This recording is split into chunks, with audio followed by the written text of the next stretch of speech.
First chapter basic concept of chemistry से लिया गया ये सवाल, जिसका नंबर है 1.32। ठीक है, इसमें क्या कहा जा रहा है कि फॉलोइंग डाटा को यूज़ करते हुए calculate the molar mass of naturally occurring argon. Argon isotope का मोलर मास आपको कैलकुलेट करना है। उसके लिए आपको नीचे डाटा दिया गया है। डाटा में क्या क्या दिया गया है? आपको दिया गया है आइसोटोपिक मोलर मास दिया गया है डिफरेंट आइसोटोप्स के, और उनका परसेंटेज एबंडेंस दिया गया है कि प्रतिशत उपस्थिति उनका नेचर में क्या है। ठीक है, ये हुए आपको आइसोटोप्स, समझे? तो इसका सबसे पहले देखें फॉर्मूला क्या होता है। इसमें आर्गन के 3 आइसोटोप्स दिए गए हैं, 3 आइसोटोप्स के आइसोटोपिक मास दिए गए हैं और परसेंटेज एबंडेंस दिए गए हैं, माने प्रकृति में उनकी प्राप्ति कितने परसेंट की है। ठीक है, और निकालना क्या है? इसका निकालना है आपको calculate the molar mass of naturally occurring argon. तो मोलर मास कैसे निकालेंगे? मोलर मास निकालने के लिए आपको निकालना होगा average atomic mass of argon.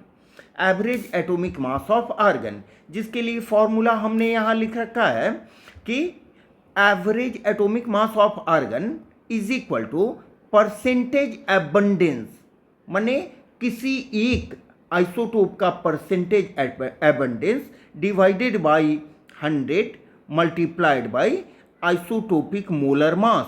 उस आइसोटोप्स का जितना आइसोटोपिक मोलर मास है वो। ठीक है, तो यहां देखिए तीनों का अलग अलग निकाल के सबको ऐड कर दिया गया है। Average atomic mass of argon, average atomic mass of argon, इसमें क्या हुआ? सबसे पहले देखिए इसका isotopic molar mass. Isotopic molar mass कितना हो गया? पहले तो परसेंटेज एबंडेंस, परसेंटेज एबंडेंस क्या है? यहां देखिए 0.337%, तो ये हो गया 0.337 डिवाइडेड बाई 100। ठीक है, परसेंटेज एबंडेंस बाई 100 हो गया। उसके बाद isotopic molar mass, isotopic molar मास इसका क्या है? 35.96755 ग्राम पर मोल। देखिए यहां पर 35.96755। ठीक है, इसी तरह दूसरे आइसोटोप के लिए देखें कितना है?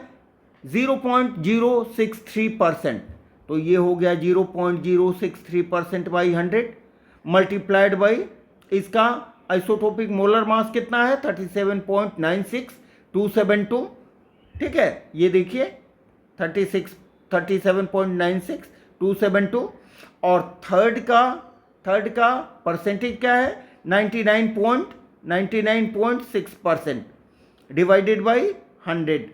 इसका आइसोटोपिक मास क्या है? देखिए यहाँ 39.9624, यहाँ हमने उसको मल्टीप्लाई कर दिया 39.9624। अब इन सबों को आप जब सॉल्व करेंगे बच्चा लोग, तो आपको आएगा 39.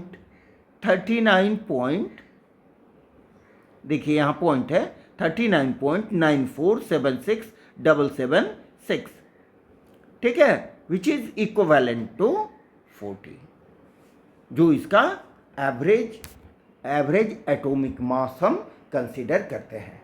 ठीक है, बहुत सिंपल सा सवाल है, बस इसका फॉर्मूला आप लोग याद रखेंगे कि जितने भी आइसोटोप्स हैं उनका परसेंटेज आप निकाल लो, उनका आइसोटोपिक मोलर मास निकाल लो और फॉर्मूला पर उनको डाल के टोटल जो आता है उसको कैलकुलेट कर लो एवरेज एटॉमिक मास के रूप में। ठीक है, तो ये चैनल, ये आपको एक्सप्लेनेशन अगर बढ़िया लग रहा है तो आप ज़रूर सब्सक्राइब करें और शेयर करें और अच्छे अच्छे कमेंट्स दें TNT केमिस्ट्री वर्ल्ड के लिए, ताकि आपको इस तरह के और अच्छे वीडियोस मिलते रहें। Okay, thank you, have a nice day.